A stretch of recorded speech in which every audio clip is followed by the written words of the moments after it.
নমস্কার বন্ধুরা, প্রেরণা বাংলা মোটিভেশন চ্যানেলের আজকের পর্বে সবাইকে আমন্ত্রণ জানাই। আশা করি সকলে ভালো আছেন, সুস্থ আছেন।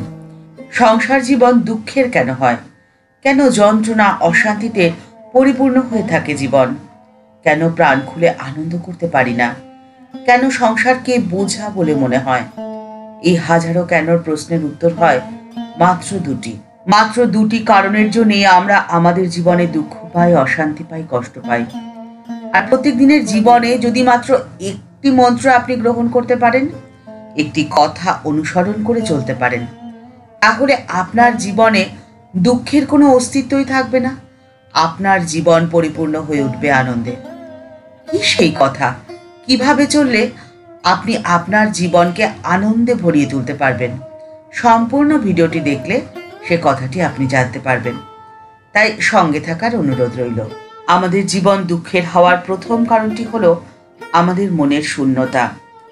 আমাদের মনে যখন ফুটো থাকে, ছিদ্র থাকে, তখন বাইরের হাজারো সমস্যা সেই ছিদ্রর মধ্যে দিয়ে আমাদের মনে ঢুকে যায়, আর তখনই তারা মনকে ছেয়ে ফেলে আর আমাদের জীবন দুঃখের হয়ে যায়। সংসার একটি সমুদ্র, আর প্রত্যেকেই একটি ছোট্ট ডিঙি নিয়ে সেই সমুদ্রে যাত্রা করছে। সংসার সমুদ্রের নোনা জলে নৌকোটি দিব্যে ভাসবে যতক্ষণ না নৌকোটির ভেতরে জল প্রবেশ করছে। ঠিক সেরকমই সংসারের শত ঝামেলা ঝঞ্ঝাটেও আপনি শান্ত এবং স্থিরভাবেই ভেসে থাকবেন, যদি আপনার মনরূপ নৌকোটিতে ছিদ্র না থাকে। কিন্তু মনে যখনই ছিদ্র এসে যাবে, তখনই বাইরের ঝামেলা ঝঞ্ঝাটে আপনি ডুবে যাবেন। আপনার জীবন তখনই দুঃখে ভরে যাবে। তাই কখনো আপনার মনের নৌকোটিতে ফুটো হতে দেবেন না।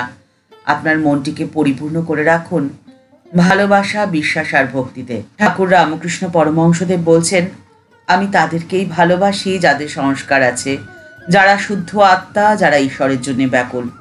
টাকা, শরীরের সুখ এসবের দিকে যাদের মন নেই, তাদেরকে আমি বড্ড ভালোবাসি। মনোবিজ্ঞানীদের মতে পঞ্চেন্দ্রিয় অর্থাৎ চোখ, কান, নাক, জিভ ও ত্বক, এরা তো বহির ইন্দ্রিয়। বাইরের বস্তুকে গ্রহণ করার ক্ষমতা এদের মধ্যে রয়েছে, কিন্তু অন্তরের বস্তুকে প্রত্যক্ষ করার ক্ষমতা এদের কাছে নেই। যে ইন্দ্রিয় অন্তরকে প্রত্যক্ষ করতে পারে, যার মধ্যে সেই ক্ষমতাটি রয়েছে, তারই নাম মন। ঠাকুর শ্রী রামকৃষ্ণ পরমহংসদেব মনের স্বরূপ বর্ণনা করেছেন বড় অভিনব ভঙ্গিমায়। ঠাকুর বলছেন, মনেতেই বদ্ধ, মনেতেই মুক্ত। মনকে যে রঙে ছোপাবে, মন সেই রঙেই ছুপবে। যেন ধোপা ঘরের কাপড়, লালে ছোপাও তো লাল, নীলে ছোপাও নীল, আবার সবুজে ছোপালে সবুজ। যে রঙে ছোপাও মন সেই রঙেই ছুপবে। মনকে যদি কুসঙ্গে রাখো, তো সেরকমই কথা, বার্তা, চিন্তা হয়ে যাবে। আর যদি সৎসঙ্গে রাখো, তবে তো মনে সদ্বুদ্ধি আসবে গো। ঠাকুর রামকৃষ্ণ পরমহংসদেব মনের 7টি ভূমির কথা বলেছেন। শরীরের কোন কোন অংশে মন থাকলে মনের বাহ্যিক প্রকাশ কিরকম হতে পারে। ঠাকুর বলছেন 7টি ভূমির কথা। যখন সংসারে মন থাকে, তখন লিঙ্গ, গুচ্ছ, নাভি মনের বাসস্থান। মনের তখন ঊর্ধ্ব দৃষ্টি থাকে না, কেবল কামিনী কাঞ্চনই মন থাকে। মনের 4র্থ ভূমি হল হৃদয়। তখন মন প্রথম চৈতন্য লাভ করেছে। তার চারদিকে তখন সে জ্যোতি দর্শন করে, আলোর রেখা ঘিরে থাকে তাকে চারদিক থেকে। মনের 5ম ভূমি হলো কণ্ঠ। মন যার কণ্ঠে উঠেছে, তার অবিদ্যা, অজ্ঞান সব চলে যায়। ঈশ্বরীয় কথা বই অন্য কোনো কথা শুনতেই তার ভালো লাগে না, বলতেও ভালো লাগে না। মনের 6ষ্ঠ ভূমি হলো কপাল। মন সেখানে গেলে অহর্নিশ ঈশ্বরীয় রূপ দর্শন হয়। আর 7ম ভূমি হলো শিরোদেশ। মন যখন সেখানে যায়, তখনই তার সমাধি লাভ হয়। ইন্দ্রিয়ের সাথে মনের যখন যোগাযোগ হয়, তখনই জ্ঞান চক্ষুটি খুলে যায়। আমাদের কাজে আমরা কখন ভুল করি? আমরা তখনই ভুল করি যখন আমরা অন্যমনস্ক হয়ে যাই। তাই জীবনের প্রত্যেকটি ক্ষেত্রে সবথেকে গুরু দায়িত্ব যে বহন করছে, সেই তো আমাদের মন। মন যখন প্রশ্রয় পেয়ে দাপাদাপি করে বেড়ায়, তখনই তার লাগামটি ধরে তাকে সংযত করতে হয়, না হলেই যত গণ্ডগোল, যত বিপদ। মন যখন লাগাম ছাড়া হয়ে যায়, তখনই সে জীবনে দুঃখ ডেকে নিয়ে আসে। তার কারণ বলেছেন প্রাচীন মুনি ঋষিরা। তারা বলছেন মনের শক্তির কথা। তারা বলছেন অমাবস্যা, পূর্ণিমা, আধার, আলো, স্বচ্ছ অস্বচ্ছ দৃষ্টি সব কিছুর একত্র বসবাসস্থল আমাদের মন। তাই মনকে নিয়ন্ত্রণে রাখতেই হবে। আর ঠাকুর বলেছেন তোমাদের চৈতন্য হোক। ঠাকুর চৈতন্য লাভের কথা বলেছেন। ঠাকুর বলেছেন মনের চতুর্থ ভূমি অর্থাৎ হৃদয় বসবাসের কথা। মানুষের চৈতন্য লাভের আদেশ দিয়ে গেছেন ঠাকুর সকলের জন্যে। আর মানুষের দুঃখ ভোগের দ্বিতীয় কারণটি হলো আমিত্বের অহংকার। ঠাকুর বলছেন যিনি যত বড় পণ্ডিতই হন না কেন, যতক্ষণ না আমি বা আমার বোধ সম্পূর্ণ রূপে ত্যাগ করছেন, ততক্ষণ তার কাছে মুক্তি নেই, তার কাছে মুক্তির বার্তা পৌঁছবে না, অর্থাৎ তার জীবন থেকে দুঃখ ঘুঁচবে না। যার আমি থাকে তার জীবনে তো দুঃখ অনিবার্যই।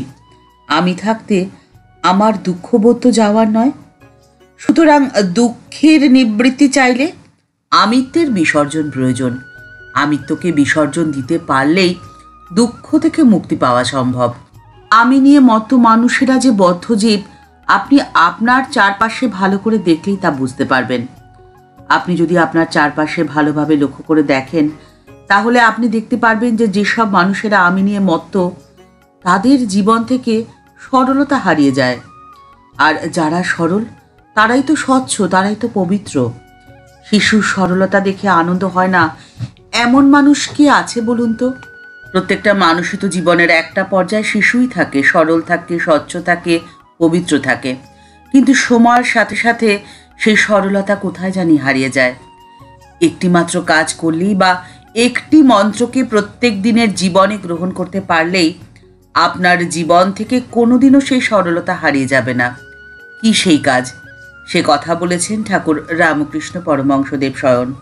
ঠাকুর বলছেন প্রত্যেককে আধ্যাত্ম সাধনা করতে হবে, অর্থাৎ ছুটন্ত মনকে নিয়ন্ত্রণ করতে হবে, যার নামই হলো আধ্যাত্ম সাধনা। আধ্যাত্ম সাধনার মধ্যে দিয়ে মর্ত তনুকে ভাগবতী তনুতে রূপান্তর করা সম্ভব। সমগ্র আকাশ জুড়ে মন পাখি যদি ডানা মেলে ওড়ে, তাহলে তো প্রতি পদে বিপদ। জীবনে দুঃখ দুর্ভোগ তো থাকবেই। মোহের চক্রে আবর্তিত না হয়ে বিবেকের সাহায্যে মনের গোপনে লুকিয়ে থাকা সমস্ত কলুষতাকে দূর করে দিতে হবে, সমস্ত ফাঁকগুলোকে ভরিয়ে দিতে হবে, পরম সত্যের আলোকের তীব্রতায় পুড়িয়ে দিতে হবে সমস্ত খারাপ কিছুকে। তবেই তো শোনা যাবে নতুনের ডাক, নতুনের আহ্বানে জীবন হয়ে যাবে আনন্দময়। আর প্রত্যেক দিনের এই সাধনা করতে হবে ধ্যান, জপ এবং নিষ্কাম কর্মের মধ্যে দিয়ে। তবেই তো জীবন আনন্দময় হয়ে উঠবে। ঠাকুর, মা ও স্বামীজির আশীর্বাদের হাত যেন থাকে আপনার মাথার ওপরে, আর আপনার জীবন যেন প্রশান্তিতে পরিপূর্ণ হয়ে থাকে। ঠাকুরের কাছে এই কামনা করে আজকের পর্ব এই পর্যন্তই। দেখা হচ্ছে পরের পর্বে। ভিডিওটি যদি ভালো লেগে থাকে তাহলে তা শেয়ার করার অনুরোধ করছি। আর এই চ্যানেলটি ভালোবেসে যারা এই পরিবারের সদস্য হয়ে গেছেন তাদের জানাই ভালোবাসা, শ্রদ্ধা ও প্রণাম। যারা এখনও এই চ্যানেলটি সাবস্ক্রাইব করেননি তাদের কাছে বিনীত অনুরোধ রইল চ্যানেলটি সাবস্ক্রাইব করে বেল বাটনটা ক্লিক করে দিয়ে অল বাটনটিতে ক্লিক করে দেওয়ার জন্য। তাহলে এই চ্যানেলে ভিডিও আপলোড হওয়ার সাথে সাথেই আপনার কাছে নোটিফিকেশন চলে যাবে। সবাই ভালো থাকবেন, সুস্থ থাকবেন।